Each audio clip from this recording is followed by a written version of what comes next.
নমস্কার, আমি ভাস্বতী আর আপনি দেখছেন আপডেট বাংলা ইউটিউব চ্যানেল। রইল আজকের সব থেকে বড় 10টি প্রধান খবর, দেখে নিন এক নজরে আজকের হেডলাইন্সগুলি।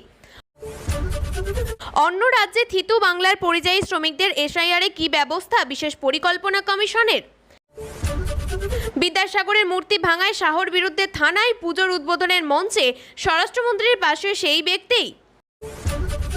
অবিশ্বাস্য, বাংলা বিরোধী মায়েদের বিরোধী সোনালী বিবিকে ফেরাতে হাইকোর্টের রায়, তৃণমূলের তোপ বিজেপিকে। শুভেন্দুকে গালাগাল দিতে পারি না, এটাই মাইনাস পয়েন্ট, পদ হারানোর পর বিস্ফোরক সুমনা মহাপাত্র। বাংলার মানুষ সহ্য করবে না, জনতা জবাব দেবে, সোনালী বিবি ইস্যুতে বিজেপির বিরুদ্ধে হুঙ্কার অভিষেকের। বকেয়া ডিএ মামলায় রাজ্য সরকারের যুক্তির পাল্টা জবাব কনফেডারেশনের, কি বলা হচ্ছে। পূর্ব মেদিনীপুরে তৃণমূল সাংগঠনিক রদবদল, কেন বাকি রাখা হলো নন্দীগ্রাম।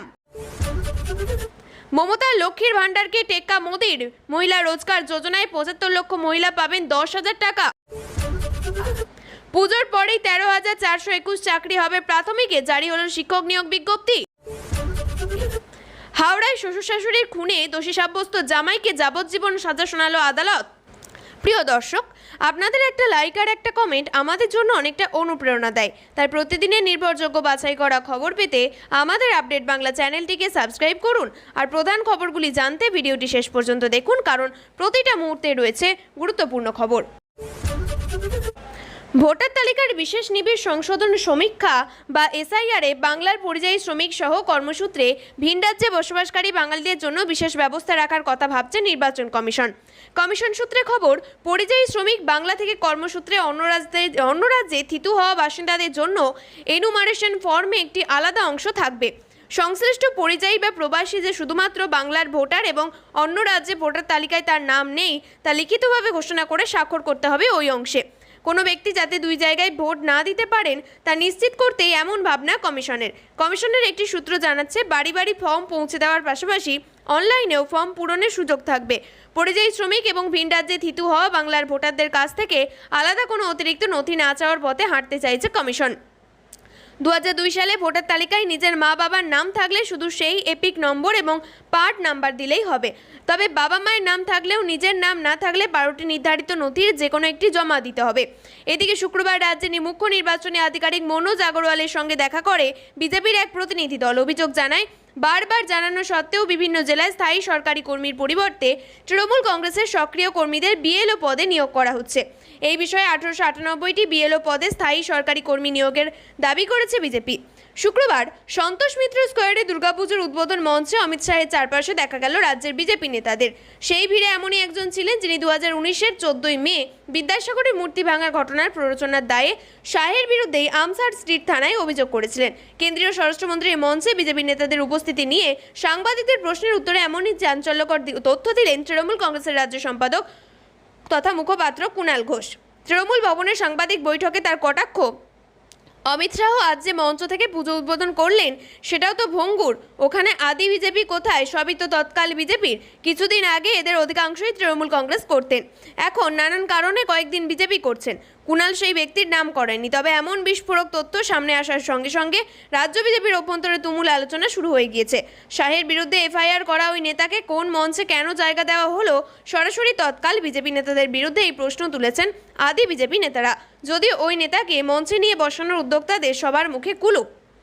অন্তঃসত্ত্বা বধূ সোনালী বিবিকে শুধুমাত্র বাংলা বলার অপরাধে বাংলাদেশে পুশব্যাক করার ঘটনায় কলকাতা হাইকোর্টের নির্দেশের পরেই বিজেপিকে তীব্র আক্রমণ করল তৃণমূল কংগ্রেস। শাসক দলের অভিযোগ, বিজেপি বাংলা বিরোধী, মায়েদের বিরোধী, নারী বিরোধী, শাসক দলের বিরোধী। এই ঘটনায় চোখে আঙুল দিয়ে দেখিয়ে দিয়েছে বিজেপি অমানবিক কাজ করছে এবং তারা বাংলা বিরোধী। কুণাল ঘোষ আরও বলেন, আদালতের এই রায় চোখে আঙুল দিয়ে দেখিয়ে দিয়েছে ওরা অমানবিক কাজ করছিল, ওরা বাংলা বিরোধী, মায়েদের বিরোধী, নারী বিরোধী। মানুষের কাছে ক্ষমা চান। তিনি প্রশ্ন তোলেন, বীরভূমের অন্তঃসত্ত্বা মহিলা বারংবার বলেছিলেন তিনি বাংলাদেশি নন, তারপরেও তাকে বাংলাদেশে পাঠানো হয়। মহিলার মানসিক শারীরিক ক্ষতির দায় কে নেবে? তৃণমূলের আরও অভিযোগ, মূলত বিজেপি শাসিত রাজ্যগুলিতে বাংলা কথা বলায় বাঙালি বাসিন্দারা হ্যারাস হচ্ছেন। এই প্রসঙ্গে অনুপ্রবেশ নিয়ে কুণাল ঘোষের ভূমিকাকে কাঠগড়ায় তুলেছেন। তিনি বলেন, অনুপ্রবেশ আটকাক না, কে বারণ করেছে? সীমান্ত পাহারা দেয় বিএসএফ, ওরা কেন্দ্রের নিয়ন্ত্রণে। আইন বদল করে বিএসএফের এলাকা 15 কিলোমিটারের বদলে 50 কিলোমিটার করা হয়েছে। আর অনুপ্রবেশ নিয়ে বড় বড় কথা বলা হচ্ছে।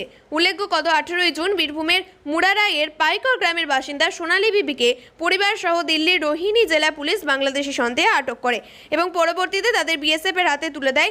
বাংলাদেশে পুশব্যাক করা হয় বলে পরিবারের পক্ষ থেকে অভিযোগ করা হয়।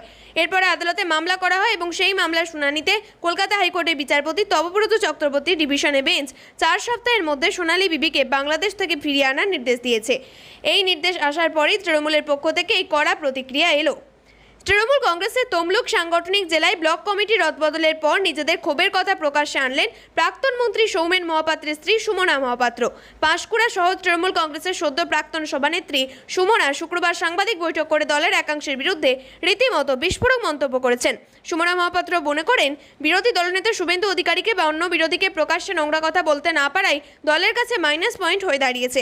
তিনি বলেন, শুভেন্দু অধিকারীর বিরুদ্ধে নোংরা কথা বলতে পারি না, মাইক্রোফোনে বলতে পারি না, দলের কাছে এটা আমাদের মাইনাস পয়েন্ট। আমি মনে করি বিরোধী দলকেও সম্মান জানানো উচিত। বিরোধীরা না থাকলে উন্নয়ন হয় না, কিন্তু দলের একাংশ যে পথে চলেন তারা নিজেদের জাহির আব্বাস ভাবেন। তিনি অভিযোগ করেন বিজেপিদের সঙ্গে তাদের যোগাযোগ আছে বলে মিথ্যে প্রচার করা হয়। পাঁশকুড়া পুরসভার তৃণমূল কাউন্সিলর সুমনা মহাপাত্র স্বীকার করেছেন যে লোকসভা ভোটে নিজের ওয়ার্ডের দলকে লিড দিতে না পারায় তিনি পদত্যাগপত্র পাঠিয়েছিলেন। তবে তিনি দুর্নীতি নিয়েও প্রশ্ন তুলছেন। দুর্নীতির অভিযোগ তিনি বলেন, দুর্নীতি নিয়ে অভিষেক বন্দ্যোপাধ্যায়ের অফিসে জানিয়েছিলেন, এমনকি দলকেও জানিয়েছেন, কিন্তু কোনো কাজ হয়নি। হাসপাতাল কাণ্ডে নাম জড়ানো তার অভিযোগ। পাঁশকুড়ার সুপার স্পেশালিটি হাসপাতাল কাণ্ডে তার ছেলের নাম জড়িয়ে দেওয়া হয়েছে, যার জন্য তিনি তৃণমূলের একাংশকেই দায়ী করেছেন। অন্তঃসত্ত্বা সোনালী বিবি সহ 6 জন বাঙালি পরিযায়ী শ্রমিককে বাংলাদেশ থেকে ফেরানোর নির্দেশ দিয়েছে কলকাতা হাইকোর্ট। সেই ইস্যুতে বিজেপিকে কড়া ভাষায় আক্রমণ করলেন তৃণমূলের সর্বভারতীয় সাধারণ সম্পাদক অভিষেক বন্দ্যোপাধ্যায়। তার হুঙ্কার, বর্জনের রাজনীতি বাংলার মানুষ সহ্য করবে না। শুক্রবার এক্স হ্যান্ডেলে লেখেন, আইনের হাত লম্বা, আজ তা প্রমাণিত। কলকাতা হাইকোর্ট দিল্লির সিদ্ধান্তকে বেআইনি ঘোষণা করেছে। বাঙালি অভিবাসী হিসাবে চিহ্নিত করে যাদের বাংলাদেশে পুশব্যাক করা হয়েছিল, বীরভূমের সেই গর্ভবতী মহিলা সহ 6 জনকে অবিলম্বে দেশে ফেরত আনার নির্দেশ দিয়েছে আদালত। সেই সঙ্গে তৃণমূলের লোকসভা দলনেতার অভিষেকের আরও তোপ। হাইকোর্টের এই রায় বাঙালিদের উপর বাঙালি বিরোধী জমিদাররা নিষ্ঠুর হয়রানির কথা তুলে ধরেছে। তিনি লেখেন, বাংলার মানুষ অপমান, বর্জনের রাজনীতি সহ্য করবে না। চূড়ান্ত শুনানি শেষ হওয়ার পর সম্প্রতি সুপ্রিম কোর্টে নয়া মোড় নিয়েছে রাজ্য সরকারি কর্মীদের ডিএ মামলা। শীর্ষ আদালতের ডেডলাইন মেনে বকেয়া মহার্ঘ ভাতা বা ডিএ মামলায় সুপ্রিম কোর্ট লিখিত বক্তব্য জমা দিয়েছে রাজ্য সরকার। ডিএ সংক্রান্ত বিষয়ে নিজেদের বক্তব্য তুলে ধরেছে রাজ্য কনফেডারেশন অফ স্টেট গভর্নমেন্ট এমপ্লয়িজের সাধারণ সম্পাদক মলয় মুখোপাধ্যায়। রাজ্য সরকারের জমা দেওয়া হলফনামার বিভিন্ন দিক তুলে ধরেছেন। নিজেদের অবস্থানও স্পষ্ট করেছেন তিনি।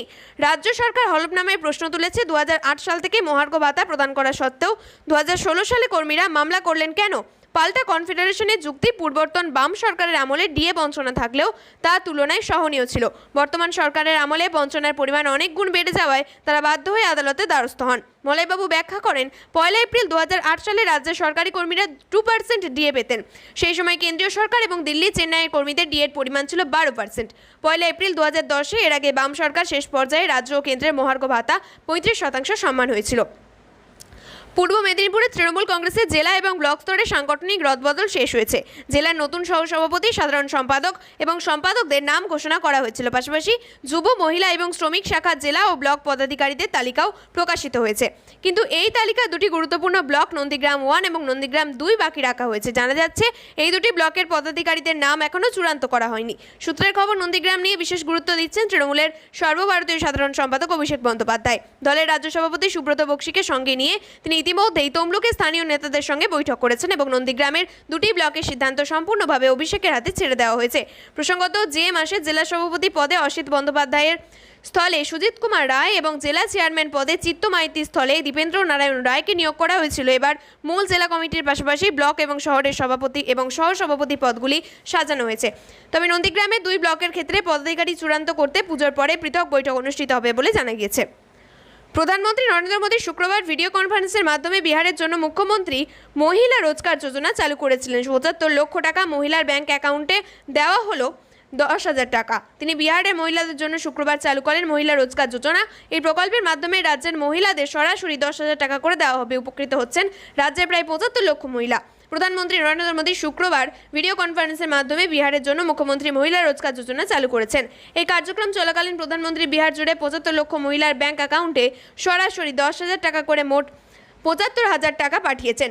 অন্যদিকে মোদী বলেছেন, এই প্রকল্পে রাজ্যের মহিলাদের এগিয়ে নিয়ে যাবে, বিহারকে একটি উন্নত রাজ্যে পরিণত করতে পারবে। এই প্রকল্পের মাধ্যমে রাজ্যের প্রতিটি পরিবার থেকে একজন মহিলাকে আর্থিক সহায়তা দেওয়া হবে, যা তাদের পছন্দের রোজগার বা জীবিকা শুরু করতে পারে, যার ফলে আর্থিক স্বাধীনতা এবং সামাজিক ক্ষমতায়ন বাড়বে। যেখানে আর্থিক সহায়তার পাশাপাশি স্বনির্ভর গোষ্ঠীর সঙ্গে যুক্ত কমিউনিটি রিসোর্স পার্সনরা তাদের উদ্যোগকে সমর্থন করার জন্য প্রশিক্ষণ দেবেন। তাদের উৎপাদিত পণ্য বিক্রির সুবিধার জন্য রাজ্যের গ্রামীণ হাটবাজার আরও উন্নত হবে। প্রিয় দর্শক, নিয়মিত সঠিক খবরগুলি সঠিক টাইমে পেতে সাবস্ক্রাইব করুন আপডেট বাংলা চ্যানেলটিকে। ধন্যবাদ।